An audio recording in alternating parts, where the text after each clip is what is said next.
Salom hammaga, yaxshimisizlar? Hozirgi o'chirimimiz aqlingizdagi insonni hayotida nima bo'lyapti? Shu haqida o'chirim qilamiz. Like bergan, obuna bo'lganlar uchun niyatimni oldim. Shifoli o'chirim bo'lsin. Agarda kerak bo'lsa, mana shu videoni tagida nomerimni qoldiraman. Unda boshladik. Variant qilmaymiz. Hamma o'ziga keraklisini olsin. Mani ko'rayotgan inson, aqlingizdagi insonni hayotida nimalar bo'lyapti? Aqlingizdagi insonni hayotida nimalar bo'lyapti va nima bo'lishi bor? Unda boshladik. Aqlingizdagi insonni ismini 3 marta aytib, xayolingizga keltirib, ko'z oldingizga keltirib, ismlarini takroran ayting. Energiyangiz tushsin. Va unda boshladik. Aqlingizdagi insonni hayotida nima bo'lyapti? Bu aqlingizdagi insonni hayotida qandaydir sog'inch qiynayapti. Kimdir birovni qattiq sog'inyapti va qandaydir hozirgi paytda g'am, alam, shunga o'xshagan narsalarni boshdan kechiryapti. Kimdir birovi qattiq sog'inishda, qizg'onishda o'tiribdi bu inson. Hayotida nimalar bo'lyapti aqlingizdagi insonni? Aqlingizdagi insonni hayotida qandaydir u inson kuchliligini ko'rsatyapti va o'sha xayolidagi inson ham kuchli ayolligini ko'rsatyapti. Bu erkak ham qandaydir o'sha kuchli va qandaydir xayolida yoki aqlida insoni bo'ladigan bo'lsa, o'sha ham kuchliligini ko'rsatyapti. Bu yerda aqlingizdagi insonni hayotida ikkita ayol tushyapti. Biri yaxshi ayol, biri yomon ayol. Qandaydir biri mehribon deylik, mehribon, yaxshi, oqko'ngil, hamma narsani xayrlisini qiladigan inson. Ikkinchi ayol esa qandaydir sovuqqon, sovuq energiyadagi ayol bu ayol. Qandaydir bu inson sehr jodular bilan ham shug'ullanadigan ayol deyapti. Qandaydir kalitlarni osib olgan bu inson oyna tagida turibdi. Bundan ko'rinib turibdiki, qandaydir sehr jodular bilan shug'ullanadigan ayolligini chiqarib beryapti. Bu yerda bu aqlingizdagi insonni hayotida ikkita ayol bor. Biri siz, biri boshqa ayol.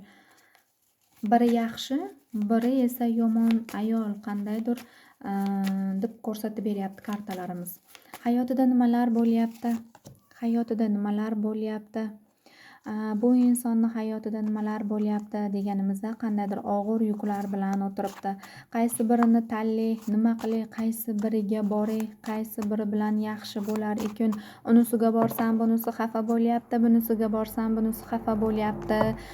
Rashk qilyapti mani, men ham ularni rashk qilyapman deb o'tiribdi bu inson hozirgi paytda. Hayotida nimalar bo'lyapti? Ishlayapti bu inson, mehnat qilyapti, qandaydir qo'lida pullari bor bu insonni, qilayotgan ishlari o'xshayapti va o'sha ishlayotgan joyidan qandaydir pullarni olyapti bu inson. Hozirgi paytda qandaydir qo'lida puli bor, pulga to'qligini ko'ryapmiz bu insonni. Hayotida nimalar bo'lyapti yana bu insonni?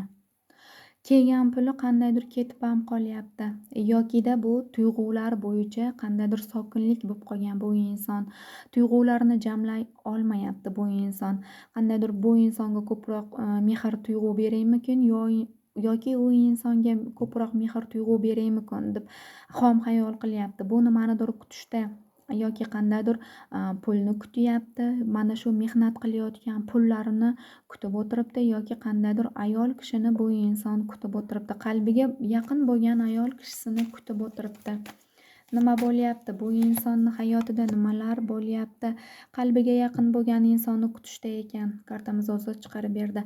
Qalbiga yaqin bo'lgan insonni kutib o'tiribdi. U insonni yaxshi ko'radi, sevadi. Qaranglar o'rtoqlar. Kartamiz mana bu ayolni tagiga tushyapti. Bu sevgi kartamiz, uchrashish, ko'rishish, sevgi, haqiqiy sevgi, muhabbat kartamiz. Qandaydir mana bu kuch kartamizni pastiga tushyapti. Demak, bundan ko'rinib turibdiki, mana bu erkagimiz qattiq kimdir birovni sog'ingan erkagimiz, qattiq qizg'onchiqlik bilan, sog'inch bilan o'tirgan erkagimiz mana bu ayolni emas, yonidagi ayolni emas, yonidan tashqaridagi ayolni, mana bu ayolni yaxshi ko'rayotganligini, qalbdan sevayotganligini kartalarimiz o'zi chiqarib berdi, ko'rsatib berdi. Siz birinchi ayolimisiz, ikkinchi ayolimisiz? Bu menga qorong'u. Qandaydir hozir sizni yoningizda bo'lmasa, Bu inson qandaydir birinchi ayolini yonida bo'ladigan bo'lsa, bu inson ikkinchi ayolini haqiqatdan ham yaxshi ko'rishligini, sevishligini kartalarimiz o'zi ko'rsatib berdi. O'sha ayolni ko'proq kutyapti, o'sha bilan birga bo'lgisi kelyapti, ko'rishgisi, uchrashgisi kelyapti va sog'inib, qizg'onib o'sha ayolni o'tiribdi. Mana bu ayolga teskari holatdaligini ko'ryapmiz. Va bu insonni hayotida nimalar bo'lyapti? Bu insonni hayotida nimalar bo'lyapti? Qandaydir bu insonni qo'l oyoqlari bog'lanib qolgan edi. Qo'l oyoqlari aytdim-ku, mana bu inson yonidagi ayoli qandaydir sehr jodular bilan shug'ullanadi deb kartalarimiz boshida ko'rsatib bergan edi. Endi mana bu kartamizga qaraydigan bo'lsak, mana bu ayol qandaydir yomonroq ayol sifatida tushib beryapti. O'shaning uchun qandaydir mana bu kartamizda qo'l oyoqlari erkagimizni qo'l oyoqlari bog'liq holatda qandaydir ikkinchi ayoliga yoki o'sha birinchi ayoligami borolmay, uchrasha olmay, ko'risha olmay turgan edi. Chunki bu erkagimizni mana bu ayoli sehrlab qo'ygan edi. Qo'l oyoqlarini bog'lab hech qayerga bora olmasin, topgan tutganini faqat manga olib kelsin, ko'chadagilarga sarflamasin deb o'sha uydagi ayoli tomonidan qandaydir sehr amallar qilingan edi bu erkagimizga. Lekin hozirgi paytda qandaydir bu erkak bu narsadan qutulib ketdi. Chunki kartamiz teskari holatda tushdi. Qo'l oyoqlari bog'liq holatda edi. Taqdir tomonidan, koinot tomonidan qo'l oyoqlari yechildi deyapti. Chunki kartamiz teskari tushyapti. Nima bo'ladi?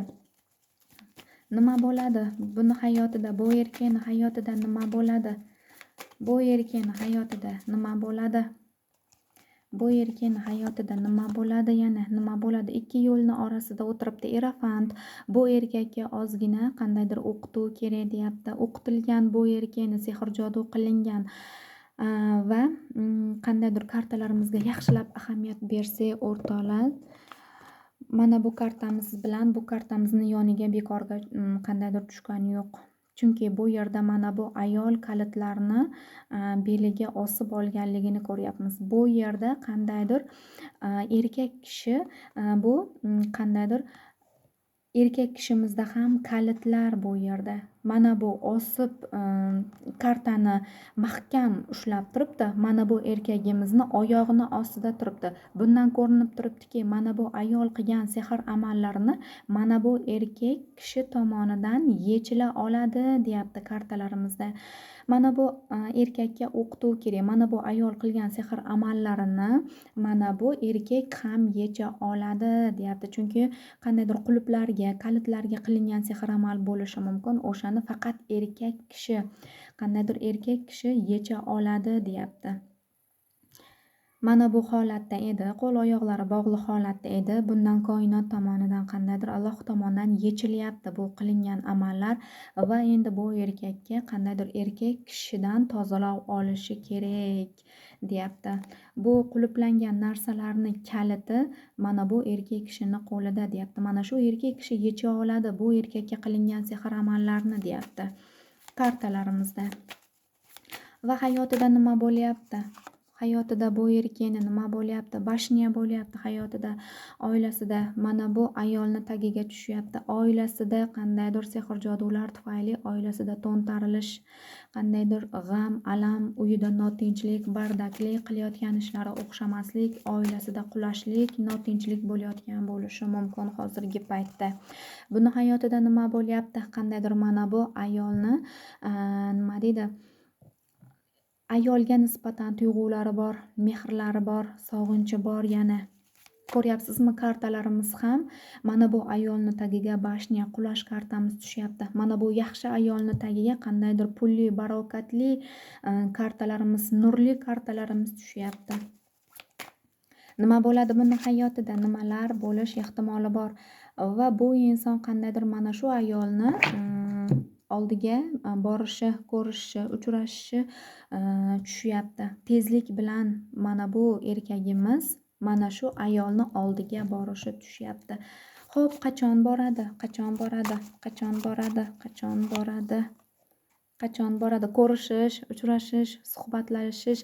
Bu inson bir-birini sog'ingan. Erkak kishimizda ham sog'inch bor, ayol kishimizda ham qandaydir sog'inchlar bor. Bular bir-biri bilan ko'rishadi, uchrashadi. Bu kimni rasklati menga noma'lum. Kommentariyada menga to'g'ri keldi, mana shu mani raskladim deb yozib qo'yish esinglardan chiqmasin. Bu juda ham ajoyib va qiziqarli ochirim bo'lyapti. Va nima bo'ladi? Va nima bo'ladi deganimizda qandaydir adolat qaror topadi deyapti. Chunki adolat kartamiz tushdi. Adolat qaror topadi. Yomonlar nima deydi? Yomonlar chetda qolib ketadi. Yaxshi insonlar esa yaxshilikka munosib qandaydir bu yerda ko'rishish, uchrashish, sevgi, muhabbat, yana qayta birlashish kartamiz tushib berdi. Boshqa karta olmayman. Shifoli ochirim bo'lsin. Kimga to'g'ri kelgan bo'lsa, o'sha kommentariyada yozib qoldiring. Tezlik bilan ko'rishish, uchrashish, mana shunaqangi sevgi, muhabbat hammangizga hamroh bo'lsin va tark etmasin. Shifoli ochirim bo'lsin hammamizga.